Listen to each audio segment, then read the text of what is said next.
So mga kaibigan, atin pong pag-uusapan, no, kung paano po ito nabisto, no, sa kanilang modus operandi, mga kaibigan, no? So,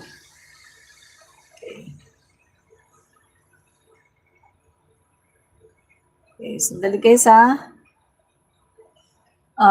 Tayo lang ay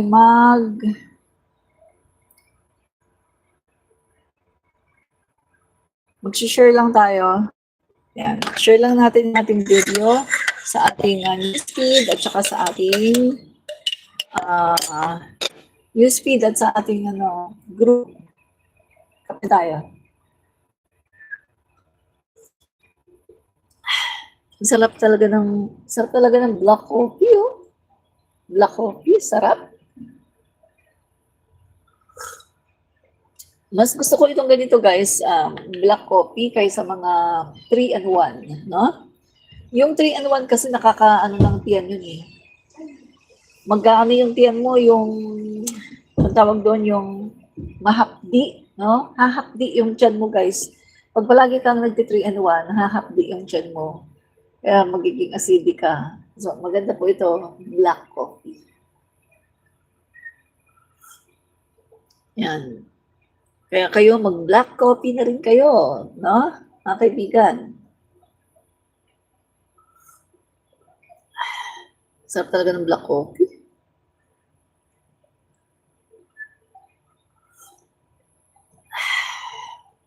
Sarap.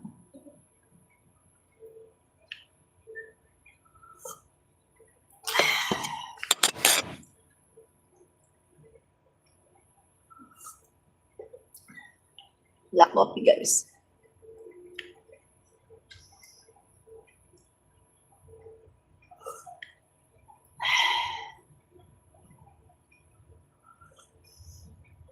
Ang sarap ng black coffee. Yan. So, masyado pa siyang mainit, no? So, nga po mga kaibigan, pag-uusapan po natin ngayon ay witness ni Marcoleta.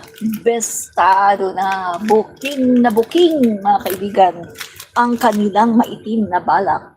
So guys, bukod dyan, meron pa tayo ibang topic, no? Pero meron po akong pinaka-warning, no, sa inyo, no? Pag nangyari ito, guys, alam nyo na, no? Alam nyo na pag nangyari ito, no? So, isa tayo sa magbubunyag nito, mga kaibigan, no? Yung iba, alam na rin ito. Pero isa tayo sa magbubunyag.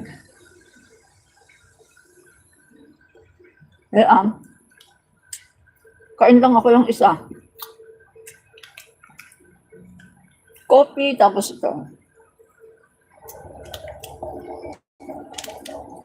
Ang sarap ng pickles na ito. Ano siya guys, malambot na pickles.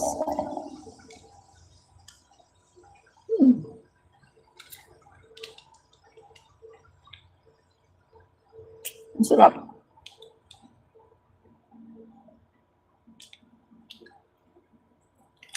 Ang sarap niya.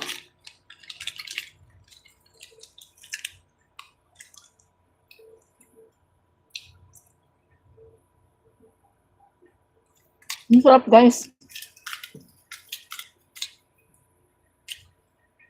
Hi din kay Allen Andrial. Magandang hapon sa'yo. At saka hi din kay Lindsay Garcia.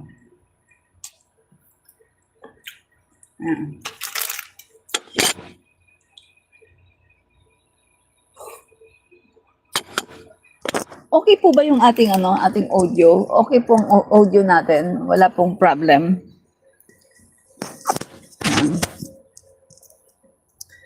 Yan, so yan. Okay, so start na po tayo.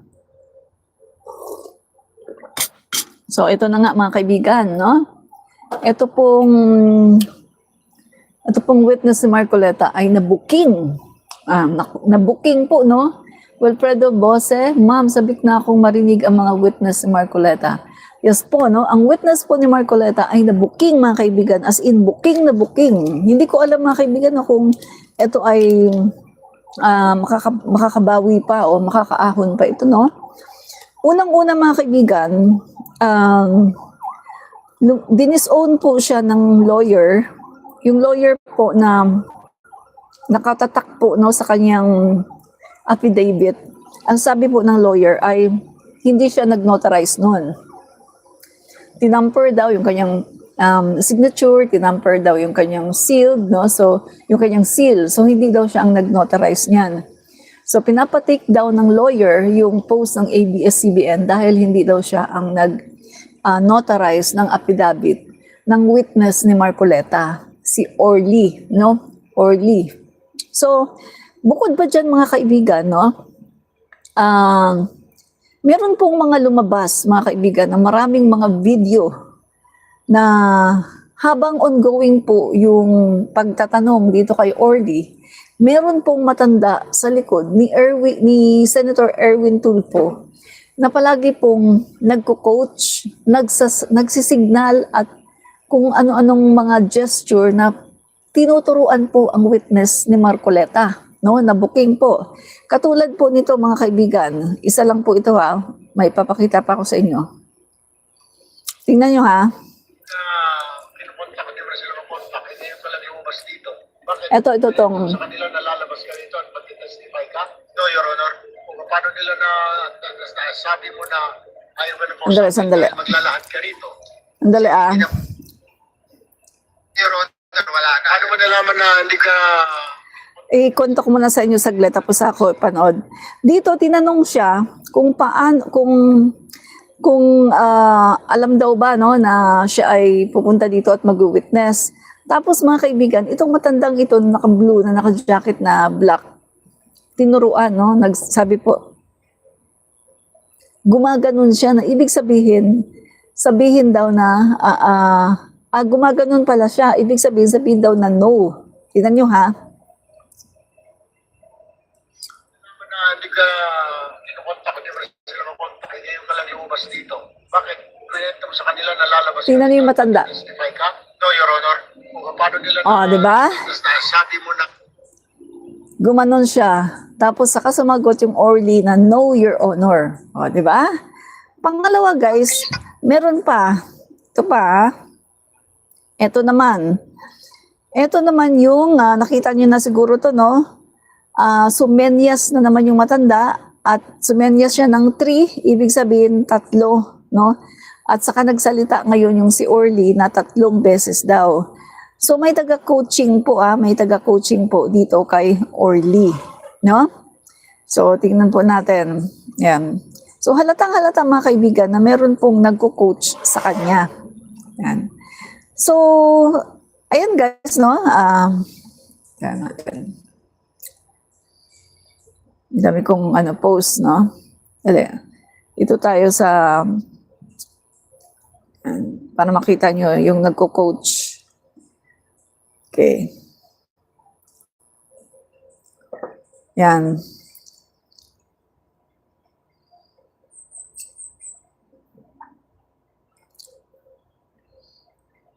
Nalaman tuloy, no, mga kaibigan, marami pong marami pong nakahalata dito, guys, no? Madaming nakahalata dito sa ginawa niya. Dali. yung pangalawang lugar yon yung Sanar. Dito na nga lang sa TikTok ko. Ayan na nga. Hindi ko makita dun sa sa sobrang dami ng aking Hindi ko makita. Ayan, ito.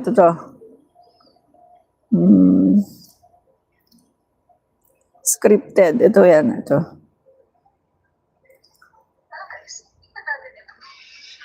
Ayan, ito. Ayan. Natin itong witness, no? Mukhang scripted May sumisenyas pa, mga kaibigan. Tingnan niyo mabuti, obserbahan niyo. May sumisenyas sa kanya para sabihin na 3 times, no? So, tingnan niyo guys. Nag-verify na lang yung pinalasan doon sa 42. Tingnan niyo yung kamay, yung kamay nung lalaki na naka-blue. Ako may during the time, tatlong busy sa akin. Nakita nyo? Nakita nyo? Sabi oh. Group chat namin. Ulitin natin ha. Yes, sir. Ulitin natin. Ako, may during the time, tatlong busy sa akin. Pero based doon sa group chat namin, Ulitin ko pa ha. kilala siya doon sa 42 Yung matandang yan.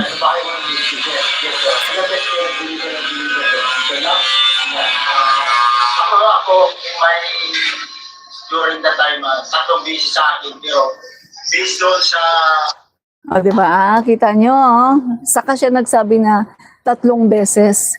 So, mga kaibigan, ang tanong ng mga kababayan natin at ako na rin, ano po ang kaugnayan ng matandang yan sa witness at kay Marcoleta? Kasi nahalata natin mga kaibigan na yung matandang yan, palagi siyang umuupo doon sa likuran ng mga senador. So, ano ang kaugnayan ng matandang na yan, yung matandang yan kay Marcoleta at doon sa witness? Bakit senyas siya ng senyas? O, senyas siya ng ganon. 3 beses. Saka nagsabi ngayon yung Orly na 3 beses daw. Tapos nung tinatanong siya, alam ba ng mga ano na pupunta ka dito? O, gumanon yung matanda. Saka nagsabi si Orly na hindi raw. Oh, so kitang-kita mga kaibigan yung gesture at saka kitang-kita yung pagsasalita ni Orly na mukhang mas alam pa ni Marcoleta yung dapat niyang sabihin.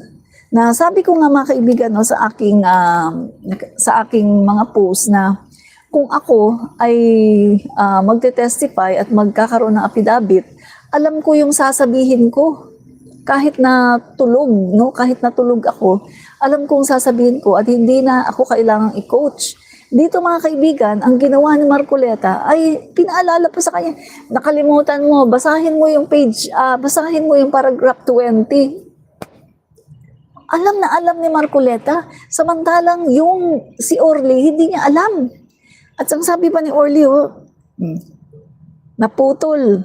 Tapos tumayo si Marcoleta, ibinigay kay Orly yung affidavit. Oh, kitang-kita mga kaibigan, kitang-kita ang talagang scripted. Hindi niya alam ang affidavit niya. Si Marcoleta ang nakakaalam kung ano ang nakalagay. Samantalang siya na gumawa ng affidavit, hindi niya alam ang kanyang mga sinasabi doon sa affidavit. Mga kaibigan, no? So, anong nangyari, guys? Meron tayong natanggap, no, na report na itong tao na ito ay nagsinungaling dahil ang sinabi niya, nagtrabaho daw siya sa Coca-Cola pagkatapos doon na daw siya kay Zaldico. Lumalabas mga kaibigan na hindi totoo dahil siya pala ay security guard sa BPSG. Sino ba ang nasa BPSG? Diba si Sara Duterte? At siya din ay naging security o bodyguard ng BIP sa PCOO. Sino ba yun? Andanar. Panahon ni Duterte, Martin Andanar. Isang propagandist, no, ng mga Duterte, si Martin Andanar, na sinasabi din ni Katrina Enrile na nagbabayad daw sa mga DDS para manira sa gobyerno. So nakita dito mga kaibigan na nagsinungaling siya na hindi totoo yung mga sinasabi niya na sa Coca-Cola siya, pagkatapos diretso na kaagad kay Zaldico. So may mga dinaanan pa pala siya ng mga trabaho. Katulad na lang ng pag VIP security, no? Security guard or security guard tuloy, VIP bodyguard katulad kay Martin Andanar. At BPSG, sino ba ang nasa BPSG? 'Di ba si Sara Duterte lang naman? Kasi mga kaibigan, natatag lang naman ang BPSG. Ngayon lang, sa panahon lang ngayon ni PBBM kasi binigyan ng so much special attention and care si Sara Duterte, kaya itinatag ang BPSG. Dati naman walang BPSG. Pero ngayon, sobrang atensyon at sobrang pagkikare ng Marcos administration kay Sara Duterte. Kaya itinatag ang BPSG. So makita mo mga kaibigan, nanggaling pala siya doon. So, yung narrative na ito ay pakawala ng mga DDS ay mukhang nagkakaroon na talaga ng katotohanan. Nare-reveal na mga kaibigan ang tunay na pagkatao nitong witness na to. At sabi ko nga sa inyo, gamitan nyo ng common sense eh. Hindi pa kayo nagtataka? Of all people, ang nag-present pa talaga sa kanya ay si Marcoleta na isang DDS, isang diehard Duterte supporter at galit na galit kay Speaker Martin Romualdez. Hindi ba kayo nagtataka doon? So ngayon mga kaibigan, ang dami pong ang daming mga hindi nagtutugma at kaduda-duda ng mga salaysay ng taong ito. Kaya siya po ngayon ay sumasailalim po siya ngayon sa pagsusuri sa kanyang background, no? Iba-background check po siya ngayon ng Senado dahil napakabigat ng kanyang mga binibitiwang salita, pero mukhang ang daming mga sabit-sabit at mukhang hindi nagtutugma at mukhang hindi kapanipaniwala ang kanyang mga pinagsasabi. Kaya siya po ngayon ay sumasailalim sa background check. Okay mga kaibigan, ano-ano yung mga kasinungalingan, no? Mga kasinungalingan na kanyang mga nakikita natin na yung kanyang mga sinasabi ay mukhang walang katotohanan, no? Mukhang walang katotohanan, mga kaibigan, no? Okay, tingnan natin ha. Unang-una guys, no, yung kanyang sinasabi na nag-deliver daw ng 46 na maleta. 46 na maleta. So, si Yap, no? Personal daw na nag-deliver ng 46 na maleta. Yan, kina Speaker Martin Romualdez, kina Saldico, sabi niya, no? So, mga kaibigan, kung ating i-imagine, no, sa ating malikot na imahinasyon, 46 na maleta, naglalaman daw ng 48 million. Ngayon guys, isipin nyo. Okay. Kung titingnan nyo mga kaibigan, yung 1 milyon, di ba, hirap nang ipasok sa isang maleta yung 1 milyon. So kapag 48 million, kailangan mo ng malaking luggage, yung ginagamit ng mga OFW, yung malaking luggage, kailangan mo ng malaking maleta para magkasya ang 48 million. At mga kaibigan, alam naman natin na ang 1 gram ang bigat o ang weight ng 1,000 peso bill ay 1 gram. Ngayon guys, lumalabas na yung 48 na maleta, pag tinimes mo ngayon sa yung 46 na maleta, pag tinimes mo ngayon mga kaibigan, yung 48 million, no? 46 na maleta times 48 million, guys, sobrang sobrang bigat nun. Kasi yun ay around 2 point something billion ang halaga, mga kaibigan. Sandali, tingnan natin yung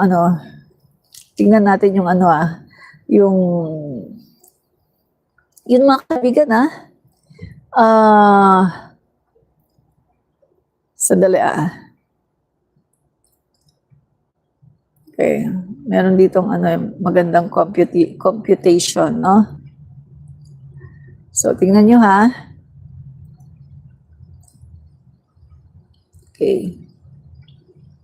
Okay, ito. So, yung 46 na maleta, ita-times mo ngayon sa 48 million. So, lumalabas na ang daladalang pera ay 2.208 billion Ang laki, mga kaibigan. Ang laki. Grabe. Sabi ni Edgardo Alforge, black na nga kita, kaka-high blood ka na. Alam mo, Edgardo Alforge, makinig ka sa sinasabi ko para ang iyong isipan ay mamulat. Huwag mong hayaan na manatili ka na bulag. No? Alam mo, yan ang problema sa mga diehard DDS eh. Ayaw nilang makinig sa iba. The other side of the coin. Sabi nga, ang mga naratibo kasi, it's always two side. Merong isang side ng puro bias. May isang side, pakinggan mo yung kabilang side, baka makita mo yung katotohanan. No? Pero kung gusto mo talaga akong i-block mo. Pero kung ako sa'yo, makinig ka sa sinasabi ko para mamulat ang mata mo, ang isipan mo. No? Kasi ang sinasabi ko ay katotohanan. So tingnan niyo mga kaibigan tingnan niyo. Napakabigat po ng 46 na maleta na nagkakalaman ng 48 million. Napakabigat po niyan, guys, no?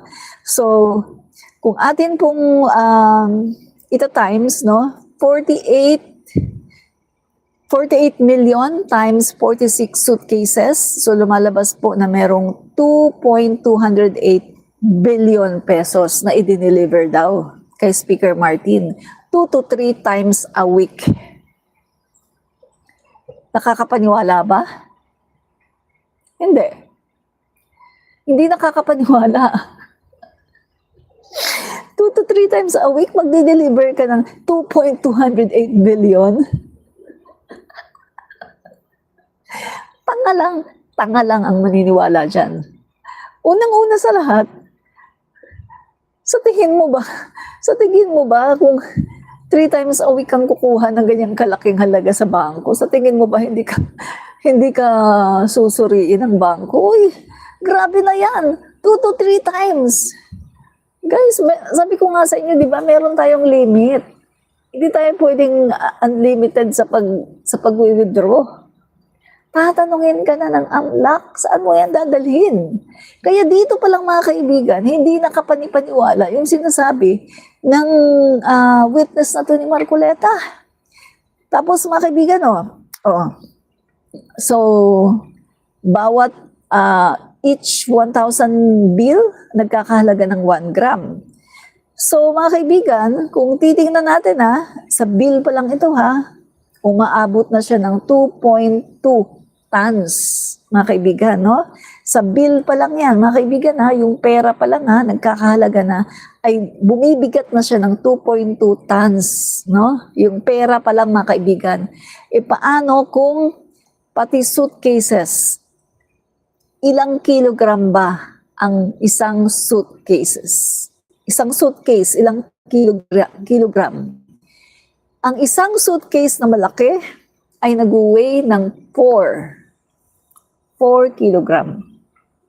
So ngayon mga kaibigan, lumalabas na 46 suitcases, ita-times mo sa, let's say 5 kilogram. 5 kilogram pala, hindi pala 4. 5 kilogram. So lumalabas na 230 kilogram.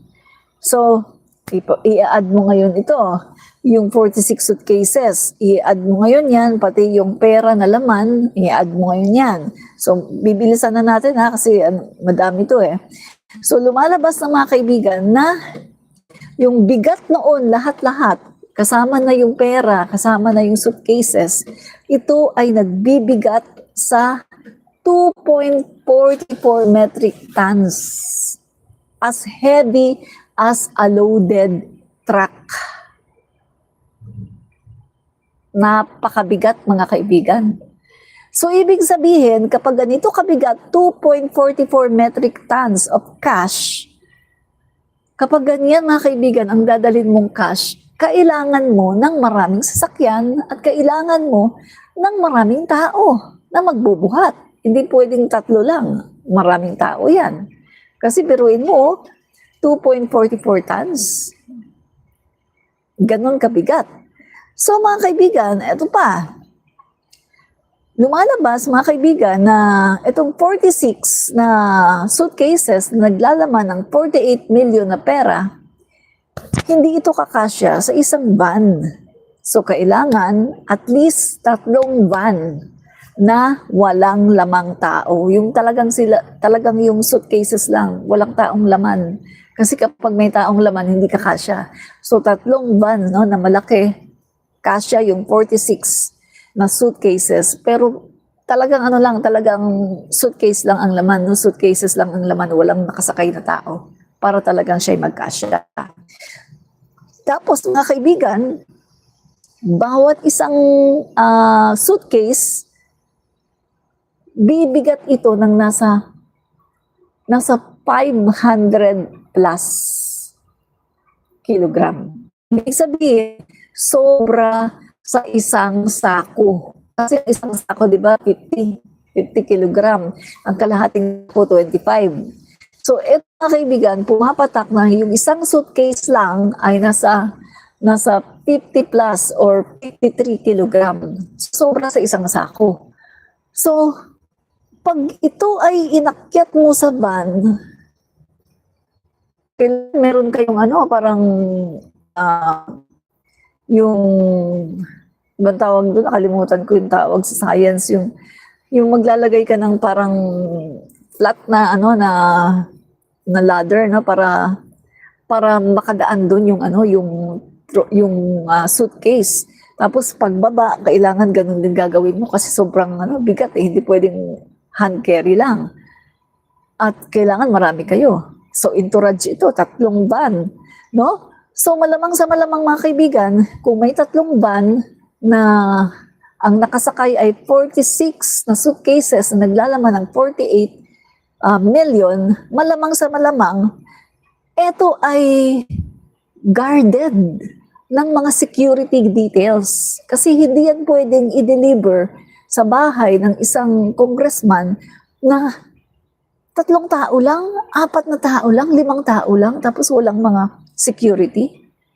Hindi pwede yun kasi ang laki ng pera na to. So malamang mga kaibigan,